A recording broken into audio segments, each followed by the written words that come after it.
हमारी इस कहानी को पूरा ही सुने, वीडियो को अधूरा छोड़ करके ना जाएं। और सुंदर सी वीडियो को लाइक जरूर करें। कहानी की समाप्ति होने तक हमारे चैनल पर बने रहे और साथ ही साथ आपने अभी तक हमारा चैनल को सब्सक्राइब नहीं किया है, आप हमारे चैनल पर नए मेहमान दर्शक बनकर के आए हैं, तो मित्रों आपसे निवेदन है कि आप हमारे चैनल को भी सब्सक्राइब कर लें और बेल आइकन घंटी को भी दबाना ना भूलें, क्योंकि आपका एक सब्सक्राइब महत्वपूर्ण है। तो चलिए दोस्तों, वीडियो को लाइक करके अब शुरू करते हैं। ये कहानी दर्शक बंधुओं बाद उस समय की है। देवलोक के सबसे अच्छे शिल्पकार विश्वकर्मा को तो आप अच्छी तरह जानते ही हैं, जो वहां के सबसे बेस्ट शिल्पकार थे, जिनकी एक पुत्री थी, उसका नाम संध्या था, जो बहुत सुंदर और रूपवान थी, जिसका रूप सबको मोहने वाला था। दोस्तों कहते हैं कि वह विश्वकर्मा की पुत्री दिन भर तपती धूप में खेला करती थी। उसे ऐसा करते और खेलते बहुत आनंद आता था। उसे धूप में खेलते हुए देखकर ऐसा लगता था जैसे मानो सूर्य की तेज किरणों का कोई असर उस पर नहीं होता। दोस्तों, इसी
सूर्य देव क्रोधित होते हुए पूछने लगे, ऐसा तुम क्यों कर रही हो?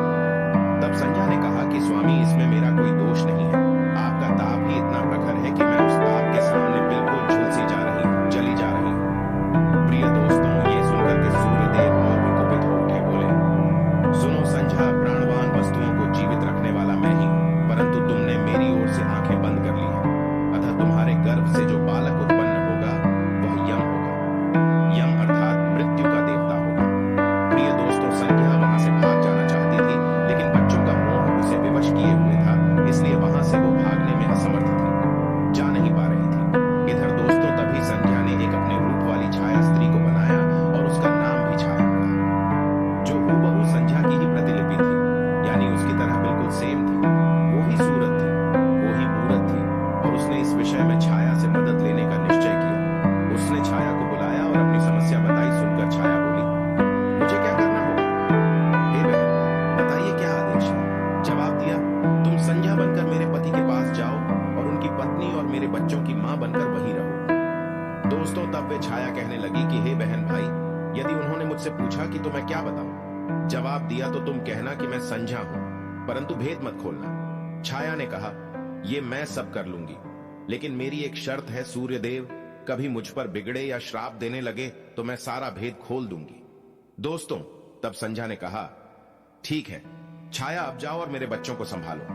प्रिय दोस्तों, जाते समय वो छाया कहने लगी कि हे बहन, तुमने मुझे बहुत ही कठिन काम सौंपा है। संध्या, फिर भी मैं भरसक प्रयत्न करूंगी और पूरा प्रयास करूंगी कि तुम्हारे आदेश को निभा पाऊं। इतना कहने के बाद दोस्तों, छाया वहां से चली गई। उसके जाने के बाद संध्या सोचने लगी, मैं मायके जाती हूं तो माँ और पिताजी मुझे देख करके प्रसन्न होंगे, मैं कुछ समय वहां रहूंगी, परंतु पिताजी कहेंगे कि स्त्री की शोभा पति के घर रहने में ही है। ऐसे ही विचारों में उलझी दोस्तों, वे मायके को चल पड़ी। रास्ते में उसके मस्तिष्क में उलझने टकराने लगे। वह सोचने लगी, पिताजी जब मुझे लौट जाने को कहेंगे तब मैं जंगल में चली जाऊंगी। प्रिय दोस्तों, इतना सोचने के बाद में संध्या अपने मायके में पहुंच जाती है। पिता ने उसका बड़ा आदर सत्कार किया और बोले, आओ बेटी, सब कुशल मंगल तो है? जवाब दिया, नहीं पिताजी, आपने ठीक ही कहा था, ग्रीष्म ऋतु में मैं सूर्यदेव के ताप को सहन नहीं कर सकी, इसलिए मैं यहाँ चली आई। तब पिता ने कहा, ठीक है, कोई बात नहीं, तुम यहाँ आराम से रहो। दोस्तों, संध्या कुछ दिन वहां सुख से रहती है। एक दिन पिता ने उससे कहा कि संध्या, तुम्हारे आने से मुझे बड़ा हर्ष हुआ है, परंतु विवाह हो जाने के बाद स्त्री को मायके में अधिक समय तक नहीं रहना चाहिए। अब तुम अपने पति के घर जाओ। और दोस्तों, बात भी सच है कि स्त्री का घर असली तो ससुराल होता है, उसका मायका नहीं है। और हर दुनिया का माँ बाप अपनी बेटी के लिए अधिक समय तक अपने घर पर नहीं रख सकता, क्योंकि अनेक तरह के अफवाहवाद पिता की ओर और बेटी की ओर उठने लगते हैं, जिसकी वजह से पिता के लिए और बेटी के लिए कहीं कहीं पे अपमानित होना भी पड़ता है।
खोजने के लिए चलते हैं।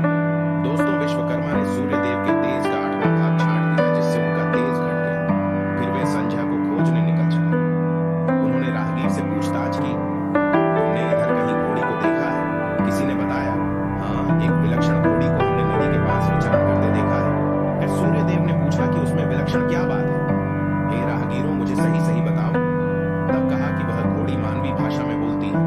हे देव, तब सूर्य भगवान ने सोचा, तब तो वह हमारी संज्ञा ही होगी। इधर दोस्तों, सूर्य जो थे, घोड़ी के जब निकट पहुंचते हैं तो वहां जाकर के घोड़ा का रूप बना लेते हैं। फिर दोस्तों, सूर्यदेव जो घोड़ा बने थे, वो घोड़ी के साथ में यानी संज्ञा के साथ में वहां विचरण करते हैं। फिर दोस्तों, अश्विनी कुमारों का संज्ञा से जन्म होता है। उसके बाद में सूर्यदेव ने कहा कि अब घोड़ी का रूप तुम त्याग दो।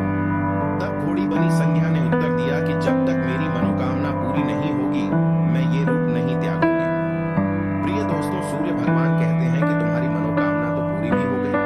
इधर विश्वकर्मा भी आ जाते हैं और कहते हैं कि सूर्यदेव ठीक कहते हैं, बेटी, मैंने इनके तेज का 8वां भाग काट दिया है। पिता से आश्वासन पाकर दोस्तों, संज्ञा ने अपना घोड़ी वाला रूप त्याग दिया और अपने स्वाभाविक रूप में आ गई। वह हर्ष और विभोर से अपने पिता से लिपट गई और फूट फूट करके रोने लगी। फिर उसने झुककर सूर्यदेव के पांव छुए और पूछा, स्वामी, हमारे बच्चे तो सकुशल है ना? जवाब दिया, हाँ, दोनों बच्चे ठीक हैं। दोस्तों, सूर्यदेव ने मुस्कुरा करके कहा कि मन्नू, यम और यमुना को फिर से अब मां मिल जाएगी। इधर दोस्तों, संध्या ने कहा कि मैं अब कभी भी अपना घर त्याग कर नहीं जाऊंगी। आप छाया को क्षमा कर देना और अपने साथ ही रखना। दोस्तों, दोनों का मिलन देखकर विश्वकर्मा ने भी अपना आशीर्वाद प्रदान किया। जाओ, और कहा कि सदा सुखी शांति से रहो। प्रिय दोस्तों, सूर्यदेव और संध्या सूर्यलोक पहुंचे और छाया और बच्चों के साथ फिर आनंद पूर्वक रहने लगे। तो दोस्तों, ये विश्वकर्मा की बेटी यानी सूर्यदेव की पत्नी